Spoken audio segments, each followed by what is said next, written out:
जय श्री राम दोस्तों। अयोध्या में भगवान राम के मंदिर की प्राण प्रतिष्ठा हो चुकी है। एक ऐसा दिन जिसका इंतजार पिछले 500 सालों से किया जा रहा था।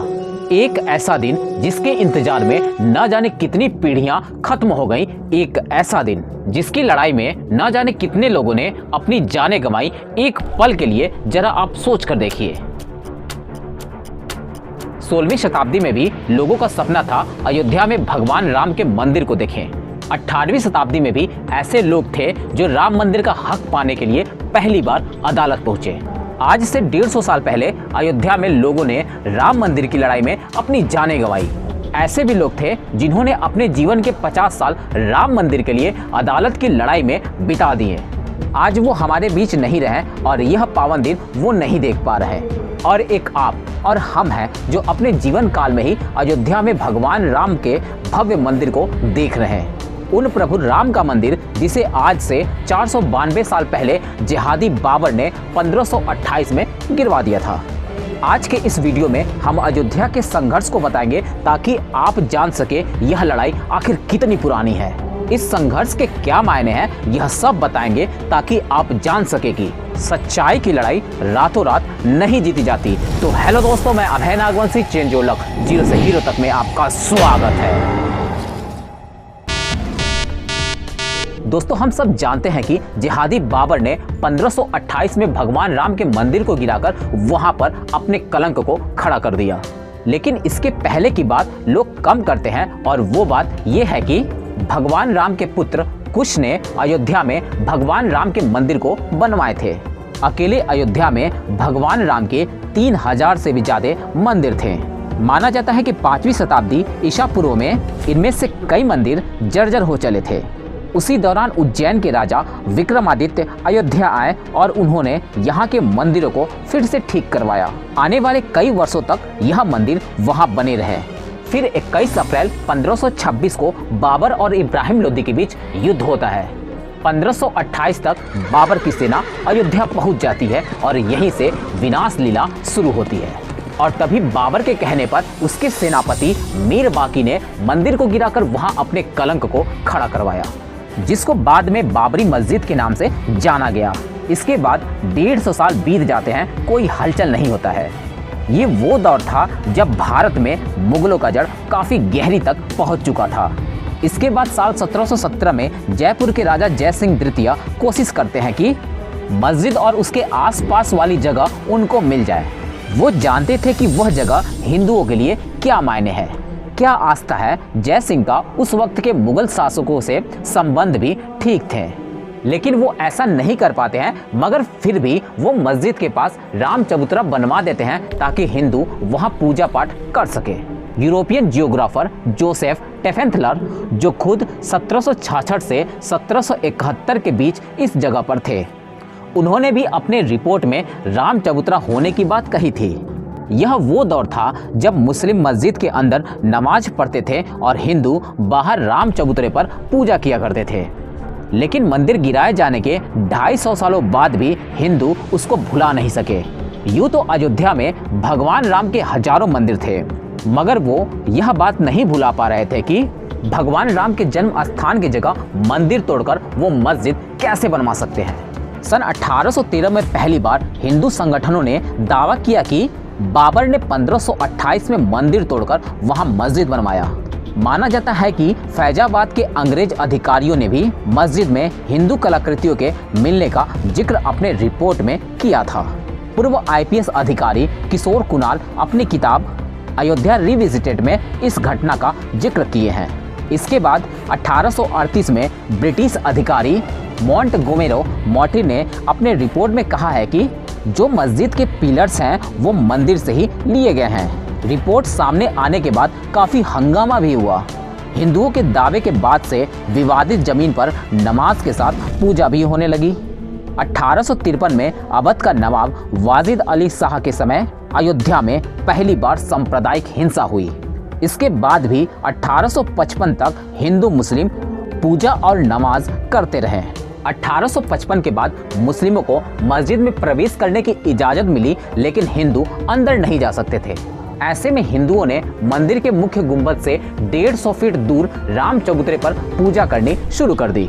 इसके बाद 1885 में यह मामला अदालत पहुंचा। उस वक्त के निर्मोही अखाड़ा के महंत रघुवर दास ने चबूतरे पर छतरी लगाने की इजाजत मांगी, जिसे अदालत ने ठुकरा दिया। मगर इस एक घटना से हमें यह तो पता चलता है कि निर्मोही अखाड़ा कब से राम मंदिर की लड़ाई लड़ रहा।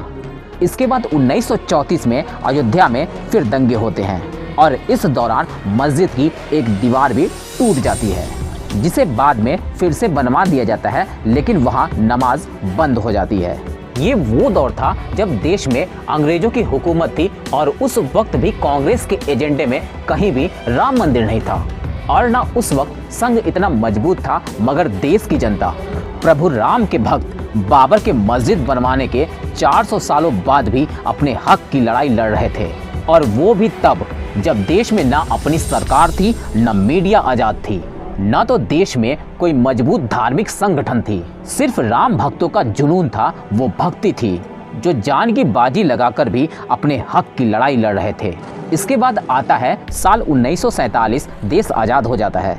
उस वक्त तक मस्जिद सिर्फ शुक्रवार को ही खुलती थी और राम चबूतरे पर हिंदू पूजा करते थे। देश आजाद होते ही लोग सोचने लगे कि अब तो हम आजाद हो चुके हैं, राम मंदिर तो अब बन ही जाएगा। लेकिन उस वक्त के किसी बड़े कांग्रेसी नेता की बातों से ऐसा नहीं लगता था कि वो राम मंदिर को लेकर इतना गंभीर थे। उल्टे 1949 में कुछ ऐसा हुआ जिसने बहुत सारे लोगों को हैरान ही कर दिया। 30 दिसंबर 1949 की सुबह विवादित ढांचे के अंदर से घंटियों की आवाज आने लगती है। पता लगता है कि वहां भगवान राम की पूजा चल रही है। हिंदू पक्ष दावा करता है कि बीते रात अचानक भगवान राम की मूर्ति वहां प्रकट हो गई। मुस्लिम पक्ष कहता है कि रात के अंधेरे में मूर्ति वहां जबरन रख दी गई।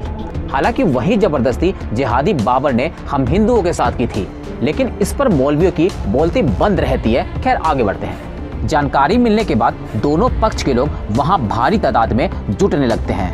मामला इतना बढ़ जाता है कि बात प्रधानमंत्री नेहरू तक चली जाती है। वो डिस्ट्रिक्ट मजिस्ट्रेट के नायर को आदेश देते हैं कि मूर्ति को वहां से हटाकर पहली जैसी स्थिति बहाल की जाए, जिस पर के नायर हाथ खड़े कर देते हैं। उनका कहना था कि यहाँ पर भीड़ इतनी है कि अगर मूर्ति को हाथ भी लगाई तो स्थिति बेकाबू हो जाएगी। वैसे भी वहाँ एक बार मूर्ति रख दी गई है तो कोई भी पुजारी वहाँ से मूर्ति हटाने को तैयार नहीं होगा। कहते हैं कि उसके बाद के नायर के पास दूसरी चिट्ठी भी आती है और उनसे वैसा ही फिर से करने को कहा जाता है, जिसके जवाब में के नायर इस्तीफा दे देते हैं। लेकिन इस्तीफा के बाद सरकार को यह सलाह देते हैं कि मूर्ति हटाने के बजाय वहां जालीनुमा गेट लगा दिया जाए। नेहरू को यह बात पसंद आती है और ऐसा ही करने को कहते हैं और के नायर के इस्तीफा को एक्सेप्ट नहीं करते हैं। इसके बाद 1950 में हिंदू महासभा के वकील गोपाल सिंह विशारद ने फैजाबाद जिला अदालत में अर्जी दाखिल कर रामलला के मूर्ति को पूजा करने का अधिकार की मांग की। इसके बाद अगले 35 सालों तक हिंदू पक्ष और सुन्नी वक्फ बोर्ड उस विवादित जगह के लिए लड़ाई लड़ते रहे, लेकिन कुछ नहीं होता है। फिर 1980 में बीजेपी के सामने आने के बाद राम मंदिर के आंदोलन को लेकर चीजें बदलने लगती हैं। ये वो वक्त था जब संघ, विश्व हिंदू परिषद और बीजेपी सभी अपने अपने तरीके से राम मंदिर के आंदोलन को तेज करने में लग जाते हैं। सन 1984 को दिल्ली के विज्ञान भवन में एक कार्यक्रम करके ये लोग राम मंदिर के लिए सीतामढ़ी से अयोध्या तक रथ यात्रा निकालने का भी कार्यक्रम बनाते हैं। लेकिन 1984 में इंदिरा गांधी की हत्या के बाद यह कार्यक्रम टल जाता है। फिर आता है 1986। तब कुछ ऐसा होता है जिसके बाद राम मंदिर आंदोलन की पूरी दिशा ही बदल जाती है। आपको याद होगा कि जब शाहबानो केस में सुप्रीम कोर्ट शाहबानो के पति को उसे गुजारा भत्ता देने को कहता है तो मुस्लिम पक्ष भड़क जाते हैं और इस फैसले को मजहब के खिलाफ मानते हैं। और उस वक्त के प्रधानमंत्री राजीव गांधी मुसलमानों को खुश करने के लिए सुप्रीम कोर्ट के फैसले को पलट देते हैं। राजीव के इस फैसले से फिर हिंदू नाराज हो जाता है, वो इसे मुस्लिम तुष्टीकरण मानते हैं। इसके बाद राजीव गांधी हिंदुओं को खुश करने के लिए बाबरी मस्जिद का ताला खुलवाकर वहां पूजा अर्चना शुरू करवा देते हैं। इसके बाद मुस्लिम नाराज हो जाते हैं और 6 फरवरी 1986 को मुस्लिम पक्ष मिलते हैं और बाबरी मस्जिद एक्शन कमेटी बना देते हैं। इसके बाद के सालों में आडवाणी जी ने सोमनाथ से अयोध्या के लिए 10,000 किलोमीटर की रथ यात्रा निकालते हैं। रथ यात्रा के दौरान बिहार के समस्तीपुर में आडवाणी जी को गिरफ्तार कर लिया जाता है। फिर जिस दिन रथ यात्रा का अयोध्या में समापन होना था, उस दिन बहुत सारे कार सेवक विवादित ढांचे पर झंडा फहरा देते हैं और भीड़ पर काबू पाने के लिए उस वक्त की मुलायम सरकार निहत्थे कार सेवकों पर गोलियां चलवा देती हैं, जिसमें कई कार सेवक शहीद हो जाते हैं। इसके बाद आता है वो दिन जिसे बहुत सारे लोग शौर्य दिवस और बहुत सारे लोग काला दिवस के तौर पर मनाते हैं। तारीख थी 6 दिसंबर 1992। 2 लाख से ज्यादा कार सेवक अयोध्या पहुंच जाते हैं। उस वक्त कल्याण सिंह यूपी के मुख्यमंत्री और प्रधानमंत्री नरसिम्हा राव जी थे। कहते हैं कि कार सेवकों के वहां पहुंचने से पहले कल्याण सिंह ने अदालत को यह भरोसा दिए थे कि वो ढांचे को कोई नुकसान नहीं होने देंगे, और साथ ही कल्याण सिंह ने पुलिस को यह भी आदेश दिए थे कि वो कार सेवकों पर गोली न चलाएं। इतने सारे लोगों के पहुंचने के बाद वही हुआ जो होना था।